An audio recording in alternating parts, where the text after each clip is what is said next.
Hey guys, it's John Ryan. I am so happy that you decided to spend a few minutes here with us checking out this new podcast I've been working on for a while called Must Know People. Now, a couple things before we get going with our very first episode and Carroll Police Chief Brad Burke. If you've got someone you think that would be great on the show, somebody that we need to tell their story, let me know. Email me, John, John, at carrollbroadcasting.com. Also, if you would like to sponsor Must Know People, we're certainly looking for that as well. So again, you can email me for more information. That is John at carrollbroadcasting.com. Here it is, the very first episode of Must Know People with Carroll Police Chief Brad Burke. This is Must Know People. I am John Ryan with you, and this podcast, of course, just meant to get to know people that you've heard about maybe around town, get to know them a little bit more, the story behind them and what they do. So the guest we have today, and by the way, we're recording here live at 1730 Tap House. Our thanks to them as well. This guest you are actually the first guest I thought of when I thought of this podcast. I like it. Yeah. I mean, I just thought, here's a guy that you've come into the studio all the time, and we say, hey, we're going to ask you about this, we're going to ask you about this, and you say, okay, and you're just a straight shooter. Yep, unscripted, too. Yeah, totally off the cuff. And it's, of course, if you don't know the voice, it's Carroll Police Chief Brad Burke with us. First of all, let's get a little history on your employment with the Carroll PD. I was hired in 2006 by Jeff Kaler. He was the police chief back then, and I was hired in as a patrol officer. So my general duties was patrol the city, enforce city code, state code, make warrant arrests, search warrants, all that fun stuff that you see a patrol officer doing. I was working the afternoon shift, which usually is 2 in the afternoon till 10 o'clock, midnight, 2 in the morning, just depends. We did rotating shifts. So did that for as a patrol shift for, it all kind of runs together now, but I think it was about 5 or 6 years. And one of the sergeants at the time had left. He took a police chief's job down at Creston. Mm-hmm. And so the opening came up. It was open to all the officers in the city. And there were some criteria. You had to have had 3 years experience as a patrol officer first. So I applied, and there was probably 3 or 4 of us that applied. And I was the youngest seniority guy on that application list, so I'm like, it's just a long shot. Give it a shot and see what happens. And lo and behold, I got promoted to sergeant, and I was still on afternoon shift, so no change there. Mm-hmm. The times were still the same. Actually, the times became worse. I worked 5 p.m. till 3 a.m., which anybody who works that shift knows that's a hard one to work. I didn't mind working until midnight because I could sleep till 6, get up. My day was normal. I had the 4 morning to do what I needed to do and before I had to go to work, but that's like you never see your family with that kind of shift, 5 to 3. It was difficult. At the time, I had my oldest was just born at the time, so that was my only child, and we made it work. The days off were nice, and we planned our celebrations for holidays when I wasn't working, so it worked out pretty well. So what put you above the other two? What put it over the top for you? Probably just my work ethic. I was a hard worker. I was very dependable, always there. Never used vacation, never called in sick. I enjoyed my job, and so I just enjoyed coming to work and doing it. And I did the best I could. I was always learning and picking up new information, very in tune with court cases and changes to code. So I was just working hard and like I said, doing my job and kind of getting not my name out there, but getting the chief and the sergeants to recognize that I was working hard in what I was doing and doing things right. So I think that was a big thing that I did. Not that the other guys didn't. I just was really gung-ho and really wanting to expand in my profession. So did you ever work in any other city departments? No, the first law enforcement was here. Carroll put me through the academy, and all my training was through that. And actually my background, my college degree, my undergrad degree, had nothing to do with law enforcement at all. So tell me it was zoology. That was not that cool. It was banking, which is really not even close to what we're doing now. So banking. Yeah, I did. So I started into finance at Iowa State, and then about my junior year, I knew I wasn't maybe 100% sold on it, and I taken some other classes, and I also have a degree in supply chain management. So, again, nothing even close to what we're talking about now. Does any of that apply to being chief? Does. Can you relate that? I can. The finance part especially, because I do a ton of the budgeting, all the billing, all that information, so I'm responsible to keep track of all that information. And so the financing, more the accounting type part of the finances come through and with the budget part of it. Yeah. So the supply chain management, surprisingly, scheduling was pretty common. And I did scheduling when I was a sergeant too, so that was one of my duties as a sergeant for the department. They very rarely yet let bankers carry a gun. So. I know, right? Maybe some of the places they need them, though. Banking and supply chain. I never would have guessed that. So, first of all, do you like the term police officer? Do you like cop? Do you like what do you like to be, law enforcement officer? All the above are fine. The 70s, they called it the fuzz. Yep, the coppers, whatever. So, none of it doesn't offend me anything. You don't take it as derogatory or anything like that? Cops is pretty normal because when I grew up, everybody was the cops, so nothing's changed. And funny, across the street from where I grew up was a Storm Lake police chief lived there, so that was kind of my interaction with law enforcement. He was a pretty close family friend of ours, and so he was just a cop to me, and that was so it means just a cop. It's fine. So you graduated at Iowa State with what kind of degree? So I have a finance and supply chain management, bachelor's in both. I have a double major in both those. And you just applied to the Carroll Police Department? Not at first. I moved to Des Moines and started working for a concrete production company. I was a scheduler for their manufacturing plants. We had 3 plants across the state. Putting that degree to work. Yep, that was it. So, my wife is from Carroll, so that's our connection back to the community. So, I met her right after college and living in Des Moines and starting to settle down, have a family, and realizing really quickly that right out of college, adults can't afford daycare. So as we start looking, it's time to figure out, all right, now we got to grow up. Where do we go? So came back to Carroll. Yep, Carroll. What was the option? We were going to Storm Lake or Carroll. What was going to be our winner? And it was really where the job came first. So I actually got a job in Carroll, not as a cop first, and we came here for that. So I went to work at Smithfield, farmland at the time. Sure. I was the night shift supervisor.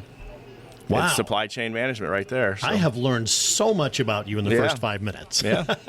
Yep. So what made you want to apply to be a police officer? I mean, you had no training for it. You had nothing. Nothing, no. Yeah. When I was in high school, so DMAC currently does an internship program through the schools. It's great. We utilize that at the police department. In Storm Lake, our high school had some type of similar option, and so I did a couple different interns, and one of them happened to be with the Buena Vista County Sheriff's Department. And that was like 3 weeks or very minimal, but the interaction I had with the deputies there, I enjoyed it. It was fun.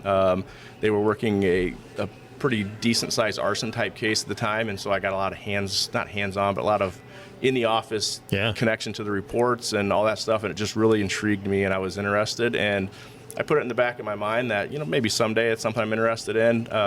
My grandfather was a banker in Storm Lake, and so that was the push towards the finance degree. So he had a great life and loved every minute of it, and he kind of persuaded me to go that way too. So that was how I got started into finance. But it just wasn't sitting in the office all day, doing the same thing. I experienced that with the scheduling department.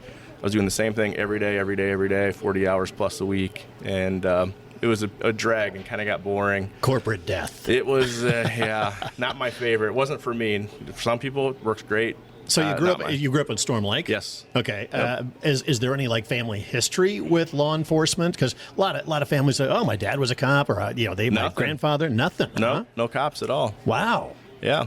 When you played cops and robbers, were you the cop then? Probably both. Yeah.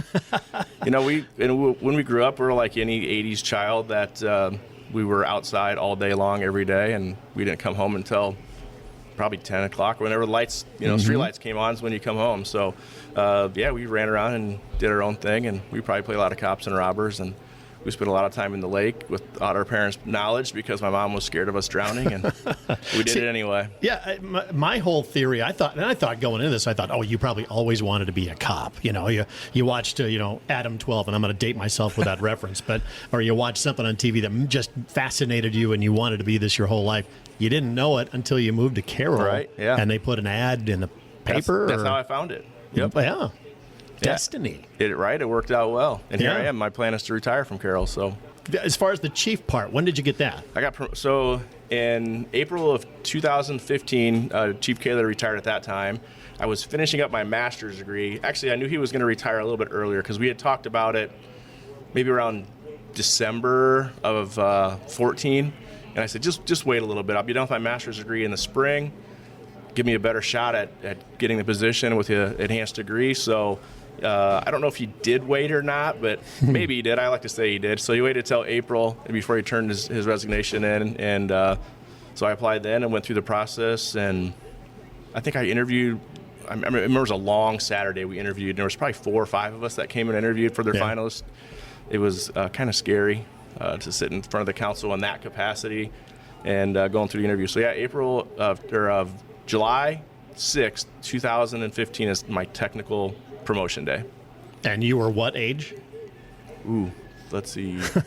Got to do the math now. I'm 42 now, so let's take it back. I didn't say math would be a part of this. Yeah, so you take it back. So what was I, 36, 35? You had to be one of the youngest chiefs. Well, ask Jeff, because he always says he was the youngest when he got promoted up. But at the time, there was a lot of retirements across the state. So now I'm one of the oldest tenured chiefs at just 8 years, because there's a lot of guys that are 4, 3, even a lot of retirements that are happening this year again too. So, but at the time I probably was one of the youngest. When we go to the police chiefs conferences, there was a few guys younger, probably more my age, but a lot that were quite a bit older. Why are so many people leaving the profession? If they're chiefs, you think that they'd be long tenured people, like 20, 30 years. It is, but the retirement age, if depends on what retirement system you have, you can retire after 30 years. So at 30 years, I'll be 54, but I can't collect my retirement until I'm 55. So my plan is to retire at 55. So I got 13 more years, and then I'll retire. And so a lot of guys are retiring at 55 years old. Some are staying longer, 60, 65, depending when they got into the profession. But they retire a little bit earlier and let those guys go. But it's kind of funny that law enforcement kind of runs in a cycle. So you might hire 2 or 3 guys all kind of in a row. Well, then it becomes retirement time. Now I got 2 or 3 guys retiring out of a 15-guy department. That's a big hit, and it's kind of every department's kind of that same way. Des Moines PD too is that way, because when they do their academy classes, their academy might be 20 or 30 guys, and they only run one academy a year, so everybody kind of retires in cycles, big cycles like that. So the academy, talk about that. Was that a real eye opener for you? What did they put you through to get you ready to go? It's militaristic. I have no military background, so to me that was kind of a whole new deal. I had to learn how to do the hospital corners on my bed, how to stand at attention and march, saluting the flag, doing all that. That was new to me, so it was a game changer. Luckily, we had some guys in our class that had military experience, and so they became the mentors to us non-military guys and showed us the ropes. So it was different. The only nice thing I would say about the academy was that we were able to come home on the weekends. So we dismissed at anywhere in the afternoon by 5 o'clock on Fridays. We had dismissed, and we wouldn't have to report back till 8 a.m. on Monday morning. So that was, for me, being close, hour and a half away. I could drive home, enjoy it. Most guys did go back home, even if they lived 4 or 5 hours away. It's nice just to go home. But the academy for me at that time was 12 weeks long at Camp Dodge in Des Moines. It's structured. You have classroom, you have physical fitness, you have defensive tactics, and you have more classroom. And then it's structured. You have class, you have room inspections every day. So we had my room is 4 guys, 1 bathroom. That's interesting. Study time at night. That has its own stories, I'm sure. Yeah, that's a whole other game. And the academy class, so I was 24 when I went to the academy. I was an old guy, because everyone is 18 to 21, 22. A lot of guys are really young, associate's degree, so a couple years old out of high school. But I was kind of the old guy. And my roommate was 40. He had gone into some federal-type law enforcement in Colorado, had left there, had come back to Iowa, and so we were kind of the two old guys, so we kind of stuck out a little bit. What was harder, the physical or the academic part? Probably the academic. So I knew what the standards were going to be for fitness, so I prepped and was ready for that. I knew what the fitness standards were going to be to get hired, because you have to pass a fitness test then, 1.5 mile run, time push-ups, time sit-ups, V-sit. There's a sprint in there too, so I knew that. So I was prepped and ready to go, so I had worked out every day. I felt I was in pretty good shape, and I passed everything with no problem. And so the academy that way was no issue, and they built you up too. So the very last week we did I think it was a 10-mile run, but you prep every week. You're extending your runs, and so by the time you get to that last week 13, 10 miles was nothing. It was easy. Nothing. That easy run. It was just a nice easy jog, really, and you had a time. There was no set time. We just ran. As long as everybody ran past it, we were good. And you could run at your own pace at that last one. Otherwise, we run. You run in formation. Last guys, you run as slow as the last guy, so you had to keep those certain paces. But so, what did your wife say when you were going to be a cop? I mean, it's probably not. She probably had a few concerns, I would think. Yeah, some safety concerns, of course. By the way, what's your wife's name? Casey. Casey. And so when I started looking into it, she was really supportive. She was ready for me to give it a shot and see what I liked. And so, she was really supportive. Once we were going through the hiring process, the chief and the captain had come out and met with her too and kind of filled her in. Here's expectations. Schedules suck. That's what you're going to learn right away with the family. Holidays, weekends, birthdays, you're probably working. Especially as the new guy, you're going to get stuck on those shifts. So it sounds like radio. It's all it. Same thing. Early mornings or late nights or whatever it could be. So they did a good job of coming out and kind of prepping her to get ready too. And she was nervous. The academy does a great thing too. They have a family day, and so your family comes down. The firearms instructor, he's a character in himself, but he was a cop in Kansas City, worked some pretty rough units down there, and he gives the straight eye-opener to all the families that come down. It probably scares a little of them away, but it's a good thing for them to come down and see that at the academy too. And they still do that. I'm not sure if John Metzger is the firearms instructor, the guy that's down there. I'm not sure if he still does the scare tactic to the spouses and family or not, but it definitely is an eye-opener for them. You still keep in contact with any of the guys you graduated with that class? Everybody just kind of went their separate ways? Not normal contact. It's kind of funny. I'll run into somebody that's still in law enforcement. There was a guy that I was in the academy class with. He was going to go work for, I think he was a county conservation guy over in the Iowa City area. And then I had run into him within the last year probably, and now he works for the University of Iowa law enforcement. So you just run into someone, you're like, oh man, you look familiar, and you'll start talking names, and I remember who you are. So remember the instructors more than you remember. More the instructors, definitely. You don't forget those guys. And there wasn't a lot of guys on the west coast of Iowa, so most guys were east side of the state, some Davenport, Blackhawk County, some metro area guys. But from the western part of the state, I was about the only one. There wasn't a lot of guys from the western part of the state down there. Wow. So you finish up, you come back to Carroll, you start on the patrols. I mean, you're going to get the worst shifts, you're going to get this. But what was the training like once you got here? So we do field training, and I did field training too. So it's on-the-job training. I'm assigned a day shift officer, so I kind of learned those ropes, doing funeral escorts, taking fraud calls. At that time, we did bank runs, so we would pick up, for example, Hy-Vee would take their cash run to the bank. We would pick them up and drive them over there. So kind of learning those types of activities. I did 3 weeks of day shift doing that type activity, and then you have to pass that phase to move on to the next one. So then you move on to phase 2, which is your afternoon shift, and kind of the same thing, learning the ropes on afternoons. What do? You start working on OWI processing, because you'll see more of that type of activity, drug activity, intox issues. Work through that for 3 weeks. Again, once you pass that, then we go to the night shift, and we do the same 3 weeks with them. And once you get to that third phase of night shift, they're there to support you, but they're not going to hold your hand like the other 2 shifts might have done. So they kind of let you hang out there a little bit. If you start to drown, they'll pick you back up, but you got to really learn it on your own, because after that third phase, it's you're on your own, and you might have a partner that you're working with, but he might be on the other side of town, so you got to be able to handle a call and handle a situation that comes up, and so that third phase and my third phase instructor was really tough, and he liked to put you in situations that you're uncomfortable with and fight through it, because that's what was going to happen in the real life. So what was the first real eye-opening shift that you had that went, oh man, this is what being a cop is all about? And we don't get a lot of bar fights per se now, but I remember going into my first bar-ish type fight. It was outside on Highway 30, right near Main Street, 2 or 3 guys fighting, traffic's still going past. And they're in the street? Yeah, they're on the edge of the street. Yeah. And then we get paged out to it, so we roll up, and they're still fighting. And now we got to break up the fight. And typically that means we're in the fight. So, I just remember right on the highway, rolling around with guys on the street trying to get them handcuffed, and everyone's fighting, and cigarettes, people were throwing cigarettes, and a lot of intoxicated people come out from the bar. So that was kind of that first eye-opener, like, whoa, this is real. This is what it is. Yeah, a lot of times when you guys show up, it's either for something good or something real bad. Yeah, it could be someone's worst day. That's typically what we deal with, is their worst day, and we're trying to get them through it and make it better for them. Is that how you're trained to look at everything? Kind of is, and maybe that's negative, but that's really what we come into. And we, especially now, we go through a lot of de-escalation type training, so we're trying to get those people on their worst day to kind of get back to normal. Let's get them help, or get them where they need to be, and get them kind of on the right path. So we see a lot of that. There's a lot of great stuff that we run into too.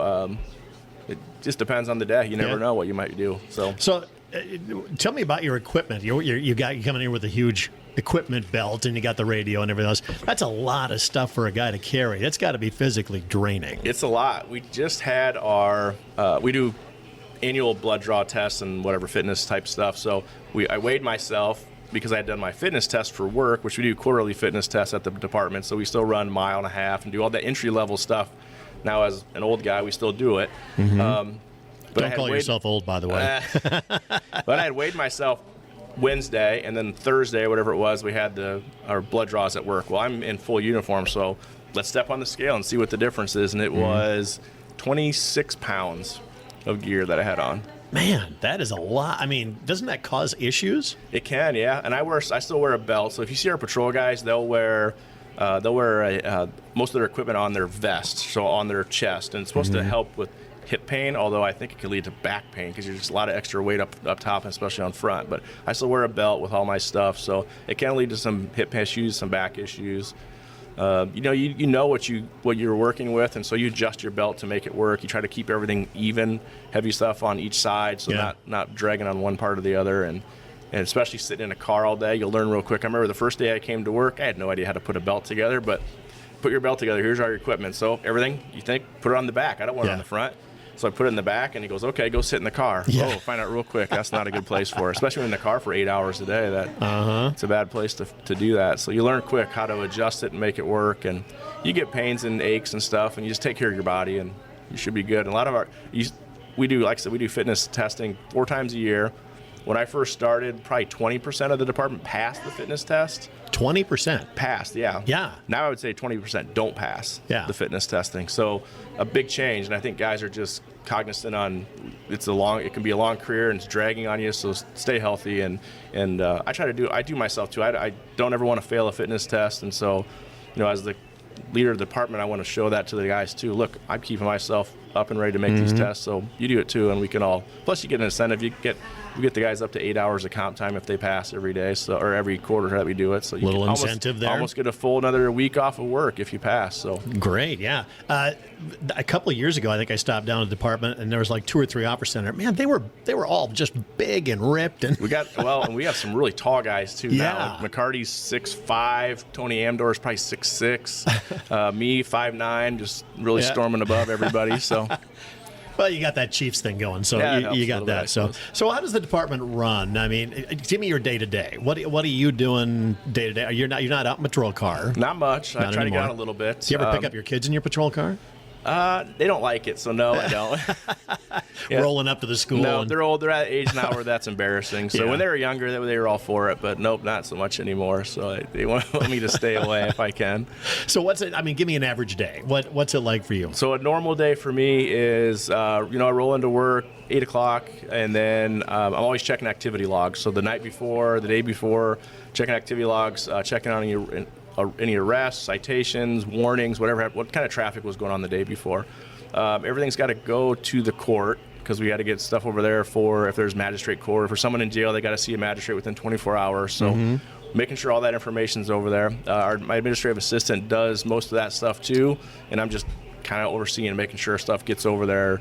My job as the chief, I get to do a lot of IT stuff, which is nothing I ever expected I thought I would do. I'm also the maintenance guy. I do a little janitorial work, so I get that done. But typically my morning is checking activity logs, making stuff at court, checking on schedules, making sure everything's happening with that. I also do help with the payroll, so making sure everything's all set and ready for the guys, because that's very important. They want to get those paychecks every 2 weeks, so making sure that's all up to date and ready to go. And that's about my morning there. That takes all that activity, takes all that morning time. So there's always you sprinkling a meeting. This morning I had a staff meeting over at City Hall with all the department heads. Last night I had council meetings. So every day's a lot of meeting stuff and a lot of just making sure things are getting accomplished and happening. We check activity with the officers too, and making sure people are doing what they're supposed to be doing. I review court cases. I want to make sure that the guys have their information correct too before it goes to the county attorney's office for prosecution. And video management, I deal with all that too. So yeah, it's kind of a whole spectrum of activities. Get tons of phone calls too. I'm always on the phone. This last week, I'm on the line of duty death team for the state of Iowa, so I've been working on, we've had some training, so I've been out there across the state doing training with other departments or with other officers that are on our team. And then, so what does that mean? What do they do? So when there is a officer that's killed in the line of duty, then so I'm on the Police Chiefs Association for the state of Iowa, and I'm assigned to this line of duty death team. And there's maybe about 25 to 30 of us across the state that are on this team. And I'm on the core team that, so when we created this team back in 2019, when there's an officer that was killed in line of duty, there was really no direction for them. How do we honor the officer? How do we do the funerals? How do we help the family? How do we help the departments? That type of stuff. And so the Police Chiefs Association decided, let's step in. We'll figure it. We'll help this. We can work with Iowa cops, and we can work with emergency management, and let's create a team so that we can try to do the same thing for every officer that's killed in line of duty. Let's honor them, everybody the same. And so I got put on this team, and so yeah, if there's a call, it could be 2 a.m, whatever time an officer gets killed. So for example, the one in Algona happened in late evening, or maybe like 5 or 6 o'clock on that night. Yeah. We get the text or the phone call comes out to us.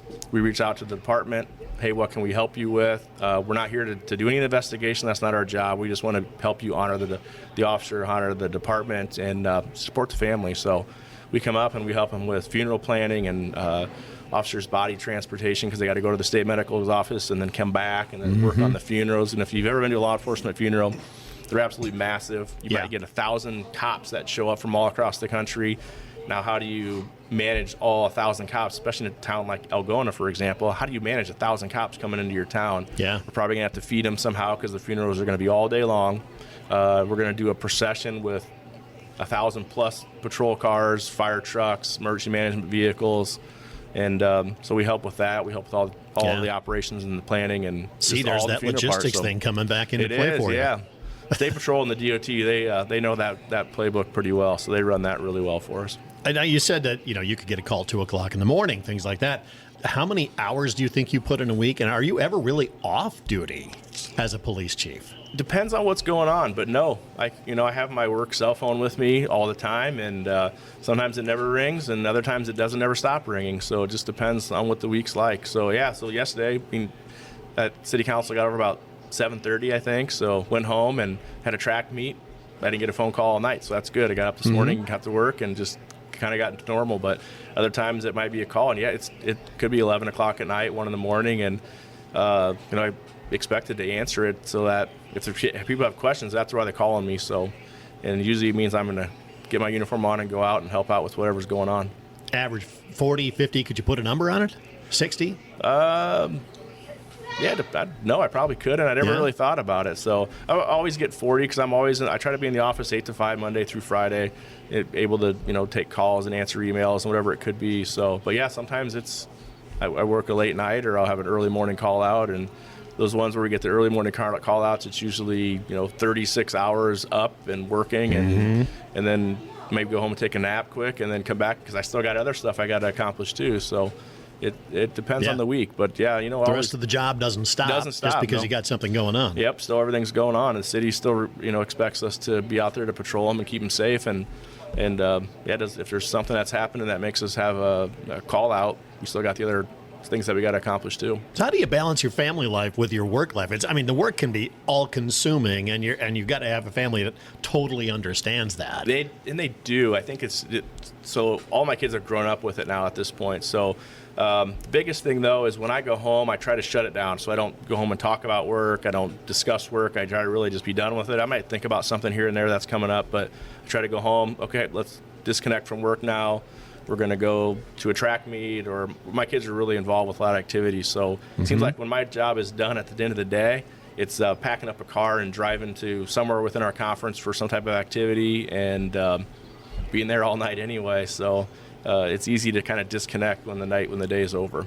That's kind of interesting, because it doesn't get you out of your bubble of just law enforcement. You get out there, you get a track meet, you go talk to the other parents, things like that. Does that get you out of your bubble? It does, and it's nice to be able to disconnect that way too, and find a different group of people to talk with and different topics. Although law enforcement kind of intrigues people, so when I'm out, disconnected from work a little bit, someone will ask a question, or something will come around that they'll, oh, hey, I ran into an officer, whoever, whatever, doing this, and so, yep. the conversations typically come up, but I answer questions, and then I try to disconnect again and get back to doing kind of normal family type stuff. Well, you do it with us every time you're on the radio. You just say, give them an answer, and you tell them exactly what you know. And is it a bother sometimes? Do people come up with you angry, or do they come up with you more just like, hey, I hate to bother you, or is it both? It's both, but it's less on the angry part. So usually the complaints and stuff that happen, it doesn't happen that way. So, and I'll try to say, just call me at work. We'll take care of it when I get back to the office. Call me tomorrow. It's nothing that I'm going to be able to do right now that's going to make you happy. So let's just worry about it tomorrow and take care of that. People are pretty respectful, and I think a lot of people too know that. Family time is different, but I'll get those. I'll be at a baseball game at the Little League field or something, and someone will come up and have a complaint, or usually it's out at the soccer fields. It's parking issues. I'll get those a lot. So then I know, okay, I'm not going to the soccer game tonight because it's going to be bad parking. So that brings up an interesting topic. Do you go out and socialize a lot? I mean, as a police chief. Does that jive with your job? Like, can you go out and have a beer somewhere or whatever and just kind of kick back and relax? I have, but not much. Yeah. We kind of got my family, or my wife and I kind of have a small group of friends that we'll associate with. And are they law enforcement as well? No. No? Mm-mm. Okay. And so it doesn't usually, we don't usually end up at a bar. We might go to someone's house and have a couple of drinks and whatever. But we'll come out. We'll come out here to supper and stuff and have a beer maybe once in a while. So nice plug for 1730 Tap House, by the way, right, yep. Which we're at right now. And the food's great out here too. So we get out a little bit, but not much. We really don't do much outside, especially in the community. We do a lot of the movies, but restaurants and bars and that. You just don't have a lot of time for it either, and it's not because we don't want to. It's just that, like I said, my kids they're in everything, so we're running all the time. So usually, if we're going out, it's we might be stopping through Ames at Poncheros because we're headed to Bondurant or something. Yeah. So that's our going out. It feels like. How many more years of that do you got going on? A lot. My youngest is a fourth grader, so I got one that'll graduate, and then the next ones will just pick right up where she's leaving off. Well, if you're going to retire at 55, then you're going to have a few years there where you got time on your hands. Yep, maybe. I got a couple of them there, so then we'll have to readjust and see what we're doing at that point. So. Yeah. How do you relax? How do you unplug from the job if it's possible? I love to go to the gym and do that, and I CrossFit, right? I do CrossFit, yep. And I'm not a big lunch guy, so I do it over my lunch hour. So it breaks my day up too, and if I have a stressful morning, it's great because I can go unload, kind of disconnect for an hour, come back, shower up, back to work. Okay, now I got a different mindset. Let's finish what we were working on that's made me mad or whatever it could be. So do a lot of that. Tons of outside stuff, especially in the summer. I'm not a big cold weather guy, so I don't do much in the winter as far as outdoor stuff. But in the summer, we spend a lot of time at the pool, and we love baseball, softball. So I'm down at the stadium watching baseball and softball. And even if my kids aren't playing, we're down there watching something. So that's what we enjoy. Checking out the Merchants games, maybe? Yeah, do some Merchants games, do a lot of Carroll High games, and we try to travel every fall and do NFL games too, so we try to pick a team. So we're hoping Cooper DeJean gets a good team because we don't want to go to Washington and watch him play there. So that's our goal, is we're going to try to see where Cooper goes this year, and we'll try to follow him. Ultimate question. I know you're a Hawk fan. Who do you cheer for pro team? Well, I was a Redskins fan. You were? I was, but now that they're Commanders, I didn't like the name change, and I wasn't real happy with the way that their system was being run. I know they got a new owners and stuff now, but I haven't jumped back on the Commanders, so now I'm kind of a lone wolf now. I'm just, whatever's on TV, I'll watch it. My wife's a huge Packers fan, so we watch a ton of Packers games. I got a kid that's a Seahawks fan, so I watch a lot of Seahawks games. I got my youngest is a bandwagon fan, so he likes whoever's winning.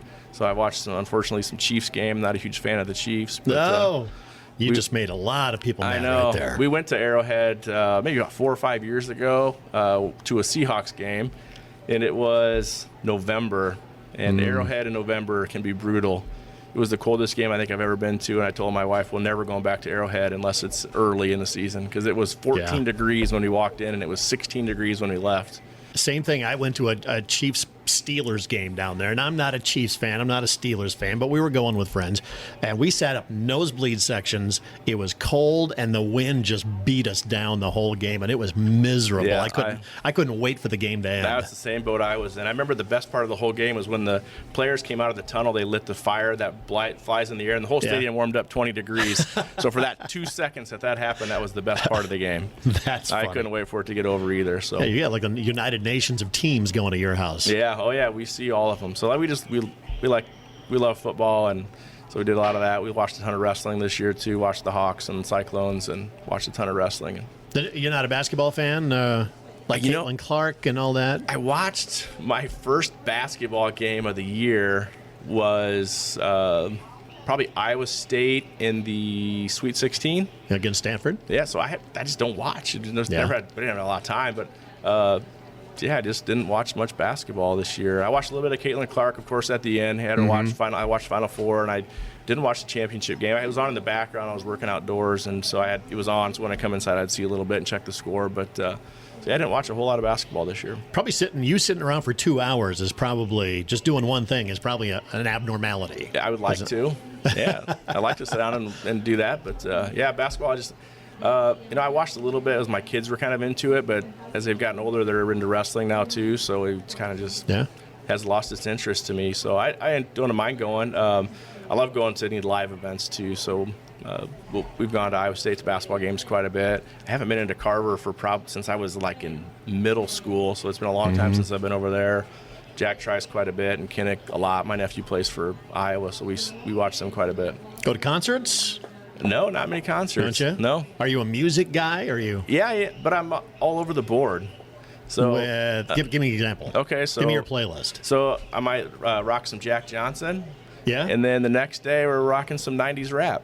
All right. Some Tupac and Biggie and whatever we got going there. So yeah, how about that?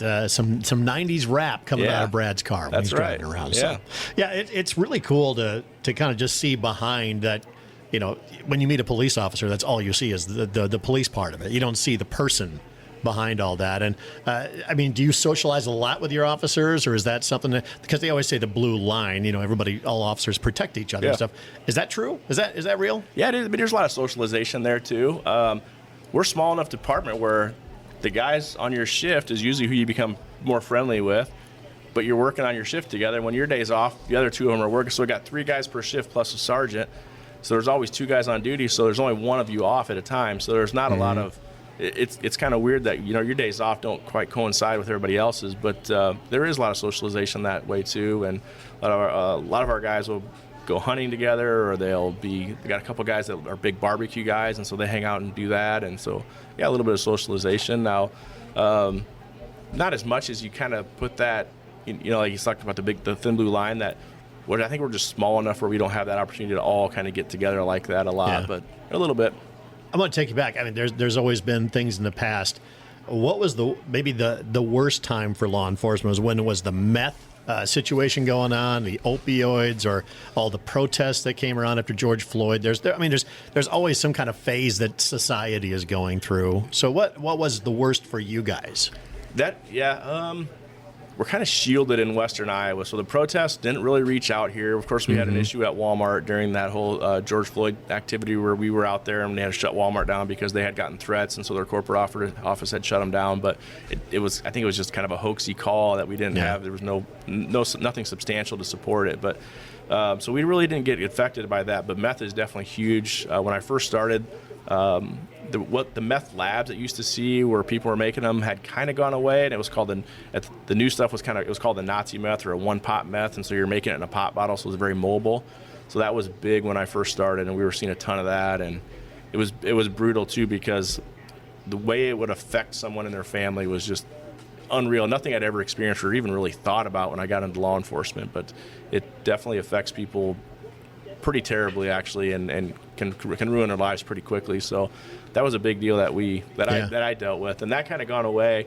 Meth coming across the border is cheaper and more pure. It just kind of went away. It did fairly quickly. So the state implemented pseudoephedrine restrictions, and that took care of the one-pot meth manufacturing pretty quickly. There was still some people trying to work around it, but then it became all electronic. And so then I can go into a database and I can see any pharmacy in the state of Iowa and who sold what and who's bought what. That really took care of the manufacturing of meth. And the purity level was 80%, 70%, 60% of those people making it. So it's not as good as the meth that was coming across the border, because that would be 90%, 99% pure. So it was a lot better methamphetamine. If you were a methamphetamine user, that's what you were going to, and the cost was cheap. So that was a big thing too, and we were seeing that. So we worked quite a bit with narcotics agents and in our area and really kind of worked on getting rid of that. Now we're never going to take care of the meth issue. It's always going to be around. So is it a big issue, or was it a big issue here? It was, yeah. And right when I first started, there was a meth lab, and a lot of people remembered it was at Fairview Apartments, and so the fire department was there middle of winter. You have to decon everything, so pull people out, and you got to run them through the whole decontamination, strip them down, hose them off, wash them off, and you can't put anybody in your cars, and you can't transport in your cars, because then you got to decon your cars, and it was a huge deal, a huge process. That was with the labs, because all the chemicals that were there can completely ruin a car. I'd forgotten about that. That's right, yeah. So, it was big, of course, and there was a few labs around town that were that way, that were taken care of, and not much inside the city, though, but, the counties would get it, and then it became where you're just buying it from across the border. And so, it was an issue there, too. And we'll still see some of that. The opioid one hasn't hit us a lot. We all carry Narcan. We have Narcaned, I think, 2 people in the last maybe 2 or 3 years, so not a lot. Okay. But it is still an issue that's out there, and I fully expect it'll continue, and we'll probably see more of it. And we'll, that's why we keep our Narcan, to help those people kind of get them back up and get them to the hospital. And is there anything new going on that's out there that you're thinking, keeping your eye on? Yeah, fentanyl's still hot. That's a hot topic. When we get reports from the DEA, and fentanyl's still a hot topic that we're seeing. And it's they're lacing it with everything. It could be laced with marijuana, and so you just don't know. Synthetic marijuana was pretty popular back in the late 2000s, and that was really causing a lot of psychedelic issues with people. And then that's kind of now with CBD coming legal and that whole confusion about the smoke shops and things, we're starting to see that pop up again. And so we're kind of seeing some mental health issues because of that use. Now that you just mentioned mental health, and I was going to bring that up next, because that is a huge issue with you guys. You said it maybe has tapered off a little bit. Has it? Or are the mental health calls still taking up a big chunk of time? Yeah, I think we still take up a lot of time. And not that there's a lot of mental health calls, but when you get a mental health call, you can expect a long time to be around someone to help them out. So it may be something quick where I just want someone to talk to and get me to a counselor, that type of stuff, and it's great. Other times it might be hours where you're having to, take someone to the hospital, and they're combative or they're causing issues. So we're up there too to help protect the staff of the hospital, and so it could be a full shift dealing with some of those types of calls. The state implemented a mobile health crisis team, so that's our region, but it's a very, very big region, and we're on the far southeast part of that region. So when I make a call to that team, they might be coming out of Sioux City, so it could be 2 hours or even more before someone gets there to assist. So luckily, St. Anthony's great. They have a mental health unit. They got mental health doctors. They take a lot of our patients, and then we use the crisis team, too, for as much as we can. We don't want to overwhelm the ER with mental health people either, so we use both those situations. But you're right, the calls probably aren't as many, but we just seem like they're a longer, more intensive call to get through. Yeah, I didn't mean to drag everybody down by bringing up all that bad stuff there. But so you said you fully plan on retiring as police chief here in Carroll. Would there be any position out there that we would take? Or maybe even after you retire, would you take something outside of law enforcement? After I retire, yeah, absolutely.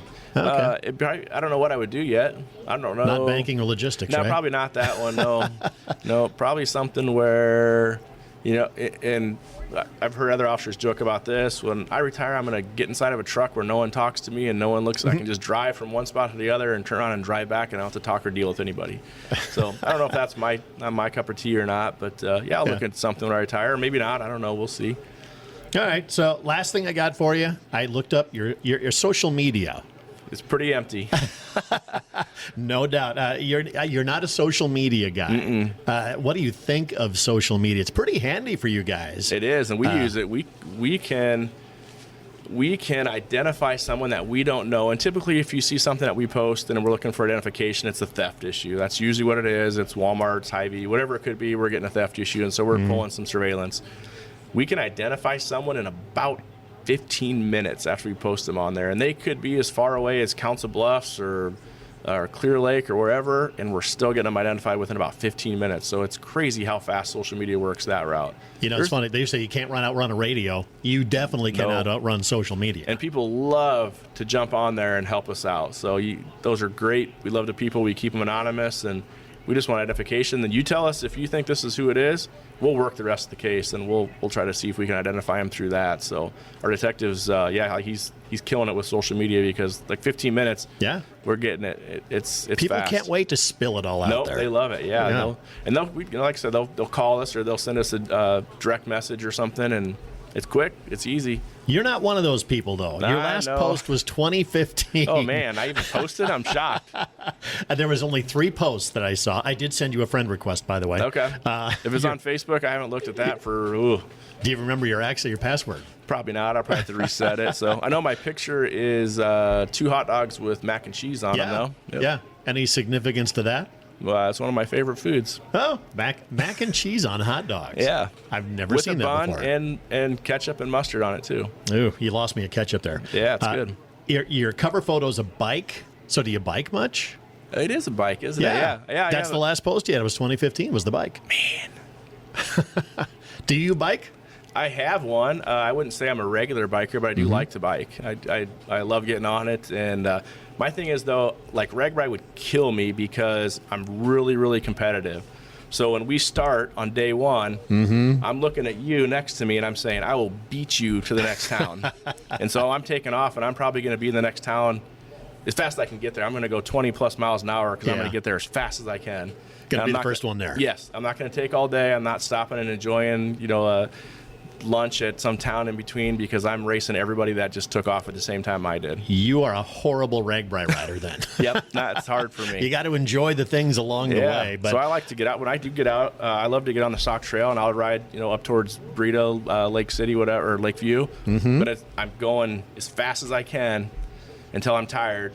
Or until I know I better turn around or I'm not going to make it back. Yeah. And I turn around and I go as fast as I can back. So that's how I like to bike. Yeah, it's funny. When I've ridden on RAGBRAI several times, and you get involved with the people, and they're up ahead of you, and you're like, oh, you just got to keep up with them, and before you know it, you're just wiped out, exhausted because you've pushed it way too hard and all that stuff. So, and Instagram, you've got 31 followers, which I just followed you this afternoon. Nice. So, you don't post for anybody to see. Yeah, that's all private, so you don't let anybody see that. So you're not a social media guy for sure. So, I'm not. I know I never really got into it. I'm probably at that age, so my kids got cell phones when they were 14. I didn't have a cell phone until I was junior, senior in college. I don't know. Yeah, maybe.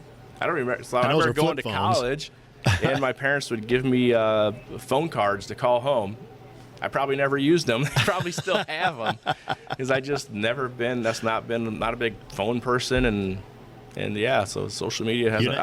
You're not the person who's going to sit there on your cell phone while you're sitting around with the fam. No, I like to scroll through Twitter because it makes me laugh and watch that, and I like to watch the government ban TikTok too a little bit. So yeah, I like the stupidity on all the social media. I don't post. I don't do a ton of that, but yeah, it's my mindless entertainment, my guilty pleasure. I guess. And I got some certain ones I follow. Like I follow IA Wrestle, IA Sports. I love to follow those ones. Flow Wrestling, ESPN. I'm pretty competitive, so I like to watch that. The MMA stuff, I'll follow that. And so, when I'm flipping through Twitter, that's usually what I'm seeing, or cycling or Hawkeye Athletics stuff. So, nothing watching anything crazy either. I'm just not a poster.